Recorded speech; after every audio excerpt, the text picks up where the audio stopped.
इसलिए सीएम बोले कौन दोस्त कौन दुश्मन नहीं चला पता। सरायकेला के सर्किट हाउस में वन पर्यावरण को लेकर बैठक में उपायुक्त, एसपी और अधिकारी रहे मौजूद। बढ़ते प्रदूषण पर नियंत्रण पाने के लिए किया गया विचार। लातेहार में जेएमएम अल्पसंख्यक मोर्चा के प्रखंड अध्यक्ष का चयन, सैफ अली को चुना गया अल्पसंख्यक मोर्चा का अध्यक्ष। मौके पर कार्यकर्ताओं ने दी बधाई। और खगड़िया में घोड़े पर सवार होकर आए अपराधी का वीडियो वायरल, किसान को गोली मारने की दी धमकी। पुलिस ने अपराधी को पकड़ने के लिए शुरू की छापेमारी।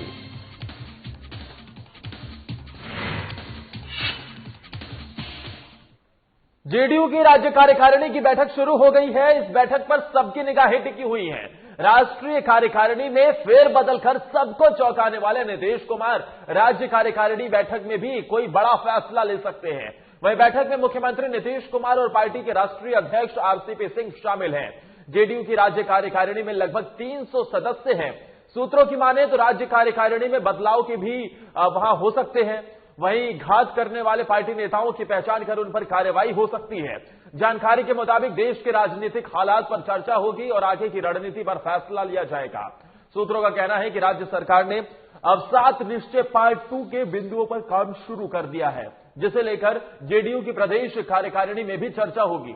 आपको बता दें कि शनिवार को जेडीयू प्रदेश पदाधिकारियों की बैठक हुई। नीतीश कुमार ने कहा कि उन्हें पता ही नहीं चला कि कौन दोस्त है और कौन दुश्मन है, किस पर भरोसा करे किस पर ना करे, लेकिन जब तक समझ पाते तब तक बहुत देर हो चुकी थी। नीतीश कुमार के इस बयान के बाद बिहार की राजनीति गर्मा गई है।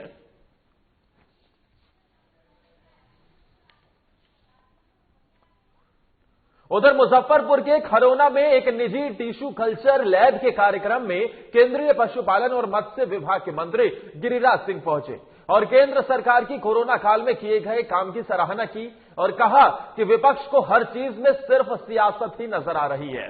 देश के सियासी दल को कोरोना वैक्सीन में भी राजनीति नजर आती है, जो इस देश का दुर्भाग्य है। देश के विज्ञान और अनुसंधान का जहां पूरी दुनिया लोहा मान रही है, तो वहीं विपक्ष इस पर भी सियासत कर रहा है। केंद्रीय मंत्री गिरिराज सिंह ने कहा कि जहां देश की सेना सर्जिकल स्ट्राइक कर देश की शान को बढ़ाती है, तो कुछ लोगों को तकलीफ होती है। वह देश के हर क्षेत्र में मोदी सरकार के बेहतर काम की दिशा ही नहीं और इसी दिशा की वजह से ही देश और दुनिया में देश की सराहना होती है। साथ ही कोरोना पर बेस्ट मैनेजमेंट की दुनिया में प्रशंसा की जा रही है, तो अब कुछ राजनीतिक नेता समाज में भ्रम का बाजार खड़ा कर रहे हैं।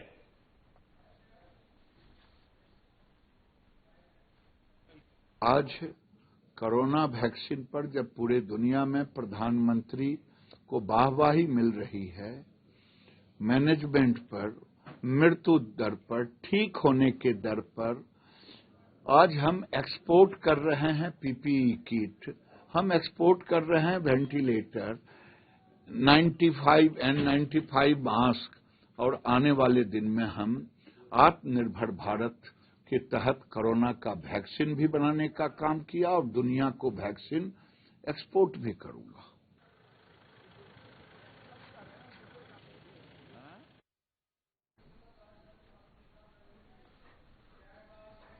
और इस बीच रोहतास से एक बड़ी खबर आ रही है, जहां 12 साल की मासूम के साथ दरिंदगी हुई है।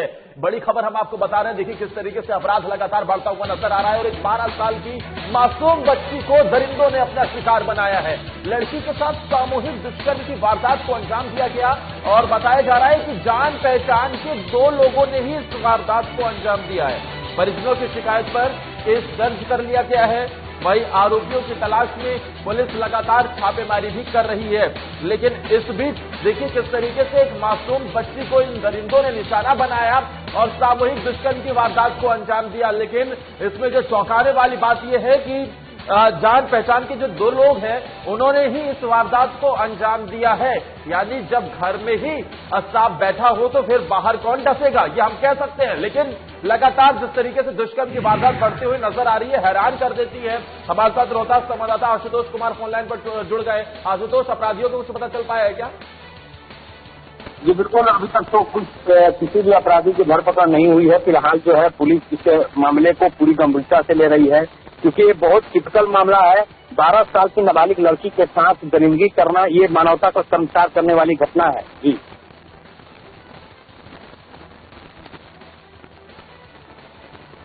नजर आ रहा है, एक 12 साल की मासूम को निशाना बनाया इन आरोपियों ने। परिजनों की तरफ से क्या कुछ लेकर पुलिस के पास ये केस दर्ज करवाया गया है? जी बिल्कुल, आपको बता दूं कि अभी तक जो है परिजनों ने लड़की के बयान पर मामले में थाने में दर्ज कराया है। एक जो है अपने जान पहचान का युवक है जो जिसका नाम गोलू बताया जा रहा है, सारी जो दरिंदगी की गई है उसके द्वारा ही की गई है। अपने उस अन्य सहयोगियों के साथ मिलकर इस लड़की के साथ दरिंदगी की घटना को अंजाम दिया गया है। जी बहुत बहुत शुक्रिया आशुतोष, तमाम जानकारी देने के लिए। एक मासूम 12 साल की बच्ची को निशाना बनाया गया है और देखिए किस तरीके से एक के बाद एक बिहार में भी अपराध बढ़ता हुआ नजर आ रहा है। अब इसको लेकर जो खबर मिल रही है कि जान पहचान के यही 2 लोग हैं जिन्होंने इस वारदात को अंजाम दिया है।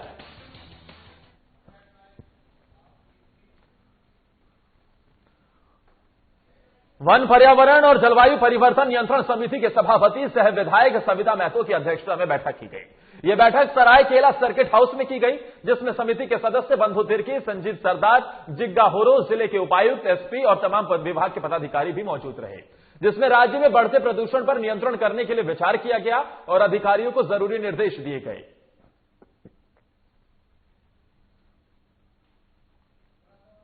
वन पर्यावरण को लेकर यह बैठक हुई है। जिस तरीके से प्रदूषण में बढ़ोतरी हमें देखने को मिल रही है और इसी वजह से आबो हवा भी खराब होती हुई नजर आती है, सरायकेला सर्किट हाउस में इसी के लिए बैठक हुई है। उपायुक्त, एसपी और तमाम अधिकारी इसमें मौजूद दिखाई दे रहे हैं। प्रदूषण पर कैसे नियंत्रण पाया जाए, इसको लेकर क्या रणनीति होनी चाहिए, क्या कदम उठाए जाने चाहिए, इसको लेकर चर्चा हुई।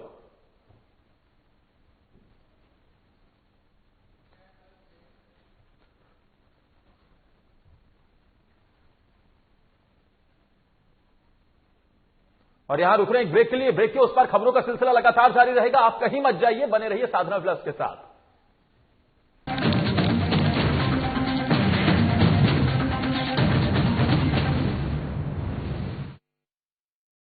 मैं हेमंत सोरेन सत्यनिष्ठा से प्रतिज्ञान करता हूं कि मैं विधि द्वारा स्थापित भारत के संविधान के प्रति सच्ची श्रद्धा और निष्ठा रखूंगा। शपथ ग्रहण के कुछ घंटे बाद ही मंत्रिपरिषद की बैठक और जिस पत्थलगड़ी ने राज्य को अशांत कर रखा था उसका समाधान हुआ। हजारों ग्रामीणों पर दर्ज प्राथमिकी वापस लेने का आदेश जारी। महिलाओं के खिलाफ हुए अपराध की त्वरित सुनवाई के लिए 22 फास्ट ट्रैक कोर्ट के गठन को मंजूरी। गरीबों के असाध्य रोगों के बेहतर इलाज हेतु 5 लाख तक की सरकारी मदद को अमली जामा पहनाया गया।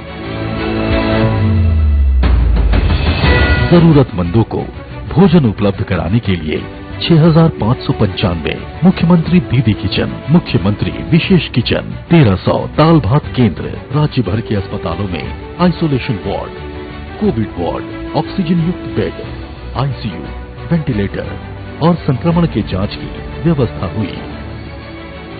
अब जरूरत थी प्रवासी श्रमिकों को वापस लाने की।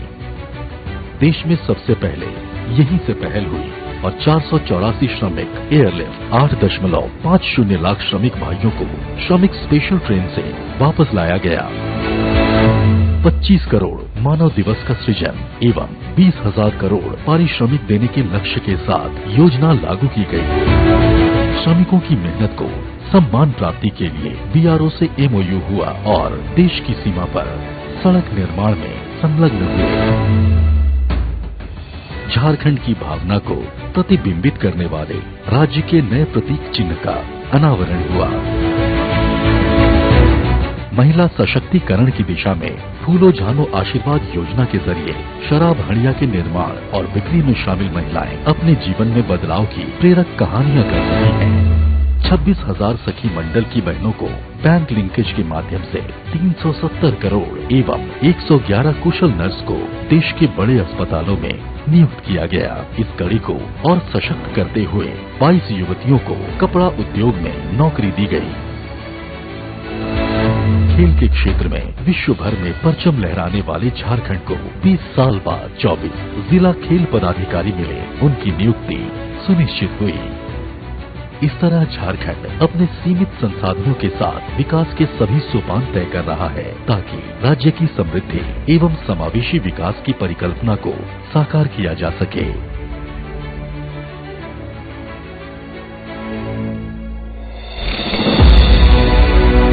आइए साथ चलें, नए झारखंड की राह चलें।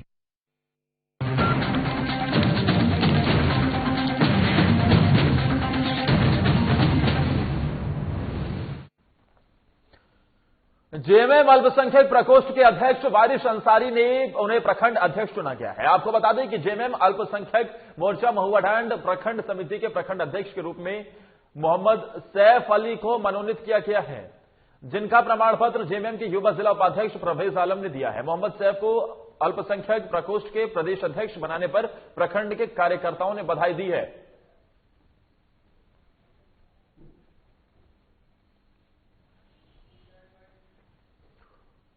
उधर खगड़िया में घोड़े पर सवार होकर आए अपराधी का वीडियो वायरल हुआ है, जिसमें अपराधी किसान को गोली मारने की धमकी देता हुआ दिखाई दे रहा है। जानकारी के मुताबिक वीडियो चौथम थाना क्षेत्र के बहियार का है। वहीं वीडियो में अपराधी के एक हाथ में पिस्टल और दूसरे हाथ में चाबुक है, जो किसान को धमकाते हुए दिखाई दे रहा है। जिसके बाद पीड़ित किसान ने पुलिस में यह मामला दर्ज करवाया और बताया कि वो अपने 2 बेटे के साथ झाझा बहियार में अपने खेत में खाद डालने गया था, जहां घोड़े पर सवार आरोपी नरेश सिंह नामक आरोपी आया और धमकाने लगा। साथ ही खुलेआम खेत में गोली मारने की धमकी भी दी। वहीं पुलिस की अब आरोपी की गिरफ्तारी के लिए लगातार छापेमारी जारी है।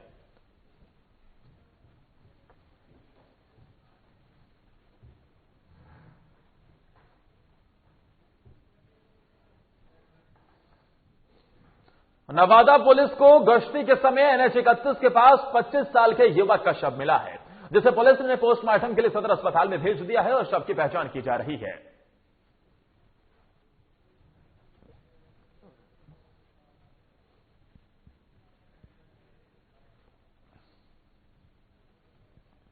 गांव के पास बाईपास में वहीं से गिरा हुआ था रोड पर।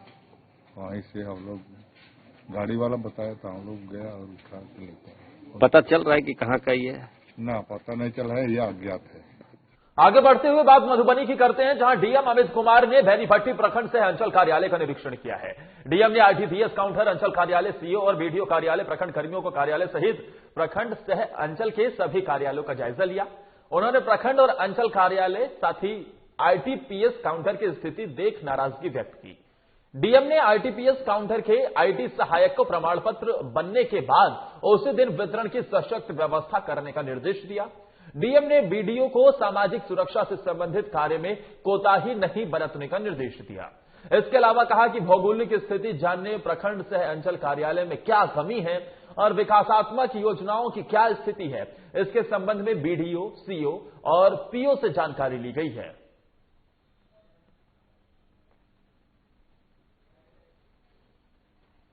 भौगोलिक स्थिति कैसी है, ब्लॉक में क्या चीजें हैं, इंफ्रास्ट्रक्चर के हिसाब से क्या स्थिति है, योजनाओं की मोटा मोटी क्या स्थिति है, वो सब हमने बीडीओ से, सीओ से, पीओ से जानकारी प्राप्त की है और कुछ सामान्य दिशा निर्देश भी दिए गए। बेहतर तरीके से सामाजिक सुरक्षा योजनाओं में भुगतान में कोताही नहीं बरती जाए।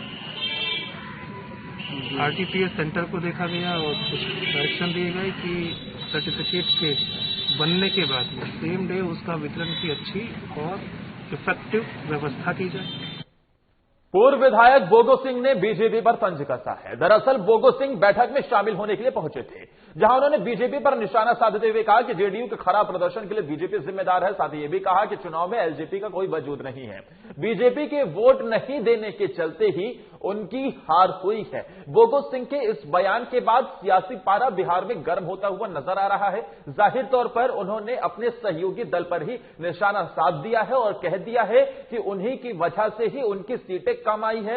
एलजेपी का कोई वजूद बिहार में नहीं है और बीजेपी की वजह से ही जेडीयू को यह नुकसान हुआ है, क्योंकि बीजेपी के लोगों ने जेडीयू को वोट नहीं दिया है। सीधे तौर पर आरोप बीजेपी पर मंड दिया है बोगो सिंह ने। हम जीवन में ना हारते हैं ना जीतते हैं, रुचि निवर्त सकते हैं। सेवा हमारी पूंजी है, राजनीति मेरा शौक है, राजनीति हमारी मजबूरी है। पूरे बिहार में एक नारा था, लोजपा भाजपा भाई भाई, उसका खामियाजा जदयू को भुगतना पड़ा है। इस बात से इनकार नहीं किया जाता। तो आज वो बात रखिएगा बैठक में, जरूर जो सच्चाई है उस बात को तो उठाना जरूरी है। और यहां वक्त एक और ब्रेक का हो चला है।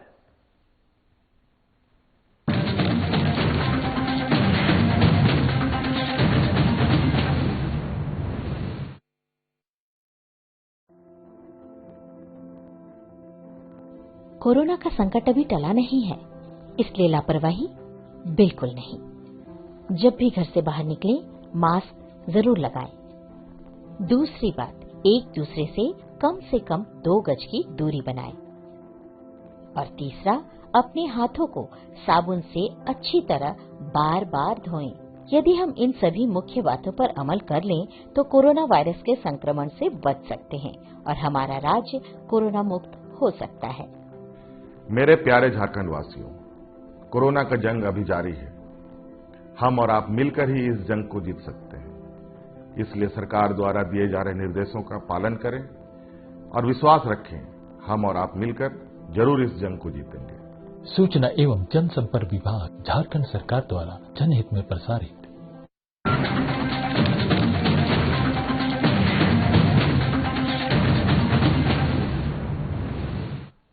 मुख्यमंत्री नीतीश कुमार कल जेडीयू ऑफिस पहुंचे थे, जहां उन्होंने आज जो राज्य कार्यकारिणी की बैठक हो रही है उससे पहले उन्होंने कल चर्चा की थी और इस मौके पर वो एक बार फिर से बड़े संकेत देते हुए नजर आए थे। लेकिन उसके बाद आज बैठक हुई और इस बैठक में कई महत्वपूर्ण निर्णय होते हुए दिखाई दे सकते हैं हमें।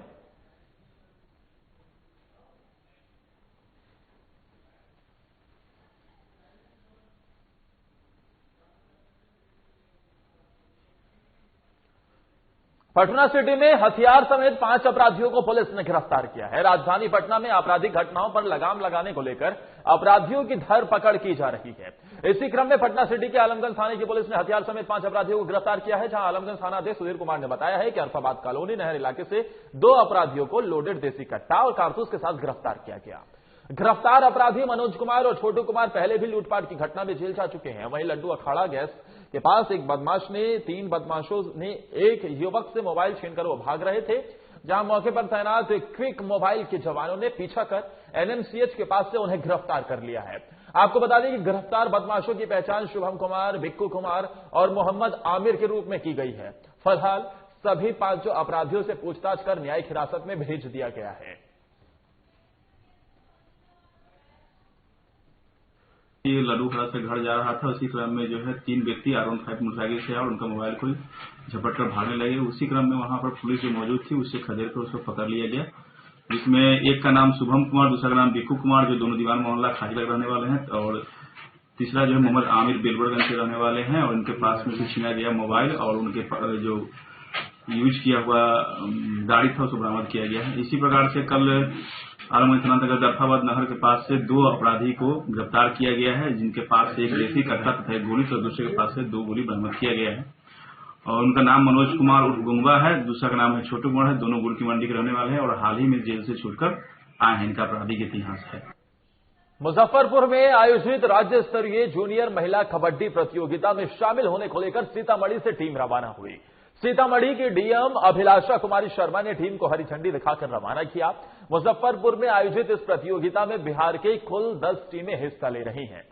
फाइनल विजेताओं की टीम का मैच पटना में आयोजित किया जाएगा। कोरोना महामारी को लेकर पिछले 1 साल से खेल प्रतियोगिताओं पर विराम चिन्ह लगा हुआ था, लेकिन सरकार के दिशा निर्देश के बाद कोरोना के तहत कुछ गाइडलाइन को फॉलो करते हुए प्रतियोगिता कराए जाने की अनुमति दे दी गई है। डीएम अभिलाषा कुमारी शर्मा ने रवाना किए गए टीम को शुभकामनाएं दी हैं। उन्होंने कहा है कि सीतामढ़ी जिला कबड्डी के क्षेत्र में बेहतर करता आया है। यहां कई महिला खिलाड़ियों को खेल में बेहतर प्रदर्शन करने को लेकर सरकार ने पुरस्कृत भी किया है और इतना ही नहीं, उन्हें सरकारी सेवा में भी काम करने का मौका मिला है। रवाना किए गए टीम में राष्ट्रीय स्तर पर सीतामढ़ी का नाम रोशन करने वाली खिलाड़ी प्रियंका कुमारी भी शामिल है। इसके अलावा टीम में चंदा कुमारी, शिल्पी कुमारी, रेखा कुमारी और साथ ही कई अन्य लोग भी शामिल हैं। जूनियर राज्य स्तरीय जोनल टीम कबड्डी के लिए रवाना की जा रही है। ये सभी मुजफ्फरपुर जा रहे हैं जहां इनका खेल का आयोजन होगा। हम सभी की शुभकामनाएं इनके साथ है। ये सभी सीतामढ़ी का नाम रोशन करें और आगे राज्य स्तरीय टूर्नामेंट में भी हिस्सा लें। गंगा नदी की स्वच्छता के प्रति लोगों को जागरूक करने के लिए देश के उत्तर प्रदेश से शुरू की गई अतुल्य गंगा पद यात्रा की 25 सदस्यीय टीम खगड़िया पहुंची, जहां परबत्ता प्रखंड के कुलहड़िया के भानु पोताए हाई स्कूल पहुंचकर स्कूली बच्चों के साथ संवाद किया गया। साथ ही बच्चों को गंगा स्वच्छता और अपने मिशन के बारे में जानकारी दी गई। साथ ही स्कूली बच्चों से गंगा की स्वच्छता पर फीडबैक भी लिया गया। इससे पहले टीम के बेशौनी गांव पहुंचने पर लोगों ने फूल मालाओं से स्वागत किया। बता दें कि इस टीम में भारत के कई प्रदेशों की सेना से रिटायर ऑफिसर, किसान, वरिष्ठ पत्रकार, साथ ही कई सामाजिक संगठनों से जुड़े लोग शामिल रहे। मौके पर गुजरात के रहने वाले हिरेन पटेल ने बताया कि सरकार जीवनदायिनी गंगा को बचाने के लिए कई अभियान चला रही है, लेकिन आम लोगों को इस काम में हाथ बटाने और आगे आने की जरूरत है। इसी उद्देश्य को लेकर उनकी टीम प्रयागराज से गंगा सागर तक की यात्रा पर निकली है। वहीं वो लोग इस दौरान देश की सांस्कृतिक धरोहर और जीवनदायिनी गंगा को स्वच्छ और निर्मल रखने की अपील लोगों से करते नजर आ रहे हैं।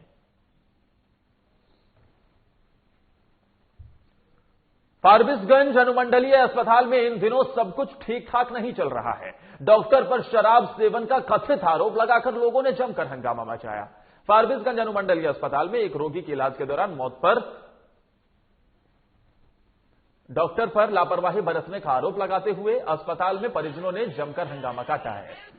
आपको यह बता दें कि 55 वर्षीय भोला प्रसाद चौधरी की अचानक तबियत खराब होने पर उन्हें इलाज के लिए अनुमंडलीय अस्पताल लाया गया, जहां इलाज के दौरान उनकी मौत हो गई। बताते चलें कि हंगामा किए जाने की जानकारी मिलते ही थानाध्यक्ष निर्मल कुमार यादविंदु अस्पताल पहुंचे और अस्पताल उपाधीक्षक डॉक्टर रेशमा रजा भी अस्पताल पहुंचकर हंगामा कर रहे आक्रोशित लोगों से घटना की जानकारी लेते हुए नजर आए और समझा बुझाकर लोगों को शांत भी कराया गया। जो स्थिति है वो तो ऑक्सीजन का सारा रेगुलेटर वगैरह टूटा हुआ है, तो वो इंटेंशनली करा गया, क्या किया गया वो स्थिति, उस समय की स्थिति तो डॉक्टर ऑन ड्यूटी ही बेहतर बता पाएंगे। और हमने जो देखा वहां पर सिलेंडर का रेगुलेटर टूटा पड़ा है, तो या तो तोड़ दिया गया आवेश में आकर के, सिलेंडर का गैस उड़ा दिया गया, क्या किया गया वो उस समय की स्थिति वही वर्णन कर पाएंगे। ठीक है मैडम, अच्छी बात आपने कहा कि on duty doctor Ashutosh Kumar थे। हाँ। और इन लोगों का आरोप था कि वो शराब में नशे में धुत है और इसी वजह से वो भाग गए। नहीं, वो खुद अटेंड भी किए हैं, बीपी भी नाप करके, उसके बाद लेकिन इन लोगों ने दावा किया। हाँ, दावा किया उन्होंने, बाहर से यहाँ टिफिन नहीं रहता। तो मैडम ये शराब की नशे में डूबी नहीं, शराब का नशा तो वो भी जांच का विषय है। कर्रा थाना क्षेत्र अंतर्गत 7 जनवरी को प्रेम घाट छाता नदी पिकनिक स्थल के पास दौड़ी जंगल से एक अज्ञात व्यक्ति का क्षत विक्षत शव पुलिस ने बरामद किया था। मृतक की पहचान पत्रकार अनिल मिश्रा तोरपो निवासी का छोटा बेटा संकेत मिश्रा 28 वर्ष के रूप में की गई थी। इस संबंध में अज्ञात अपराधियों के खिलाफ कर्रा थाने में केस दर्ज किया गया था। मामले को गंभीरता से लेते हुए पुलिस अधीक्षक खूटी द्वारा अपने दिशा निर्देश में एसडीपीओ तोरपा ओम प्रकाश तिवारी के नेतृत्व में 8 सदस्यीय एसआईटी टीम का गठन किया गया। एसआईटी टीम ने अनुसंधान में पाया कि मृतक की अपनी चाची के साथ 3-4 साल से अवैध संबंध होने और चाची का उसके नौकर बिरसा मुंडा से भी अवैध संबंध था। पूछताछ के लिए महिला को थाना बुलाया गया, लेकिन महिला थाने नहीं पहुंची। इधर पुलिस को घटना में उसके चाची की संलिप्तता का शक हो गया। इस मामले में चाची और नौकर को छापेमारी कर गिरफ्तार किया गया। दोनों ने अपराध स्वीकार कर लिया है। जिले के एसपी आशुतोष शेखर ने प्रेस कॉन्फ्रेंस करते हुए इसकी जानकारी दी और इस पूरे मामले का खुलासा कर लिया गया है। 7 जनवरी को कर्रा थाना अंतर्गत प्रेम घाट फॉल के पास एक युवक के अधजले मृत शरीर के पाए जाने की सूचना प्राप्त हुई थी। जिसके बाद हम लोगों ने कर्रा थाना अंतर्गत जो कांड है उसको दर्ज कर अनुसंधान का कार्य प्रारंभ किया।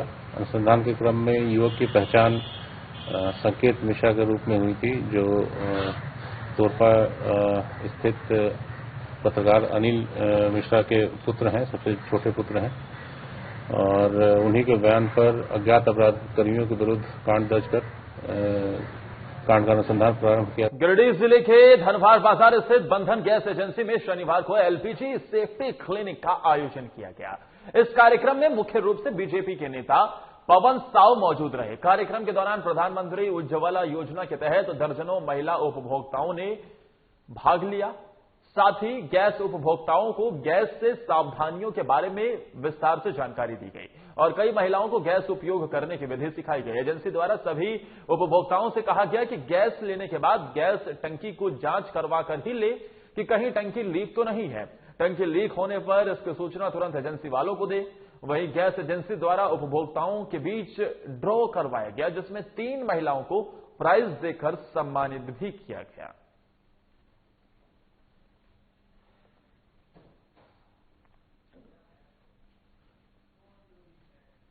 और देखिए किस तरीके से कैसे गैस चलानी है, क्या क्या सावधानियां बरतनी है, ये महिलाओं को सिखाते हुए ये अधिकारी नजर आ रहे हैं। और इस मौके पर बीजेपी के नेता भी मौजूद रहे। आपको बता दें कि किस तरीके से हम देखते हैं कि गैस की वजह से, गैस लीक की वजह से, जब सिलेंडर लीक होता है उसकी वजह से कैसे बड़ी बड़ी दुर्घटनाएं हो जाती हैं और कई लोग अपनी जान गंवा बैठते हैं। तो ऐसे में कैसे इससे बचा जाए, क्या क्या प्रिकॉशन लिए जाएं, किन किन चीजों का ध्यान रखा जाए, ये सब चीजें महिलाओं को बताते हुए वहां पर अधिकारी नजर आ रहे हैं। और ये जो जागरूकता कार्यक्रम इस तरीके से चलाया जाना बेहद अहम भी होता है। इसी के साथ इस बुलेटिन में फिलहाल के लिए इतना ही। मुझे दीजिए इजाजत। नमस्कार।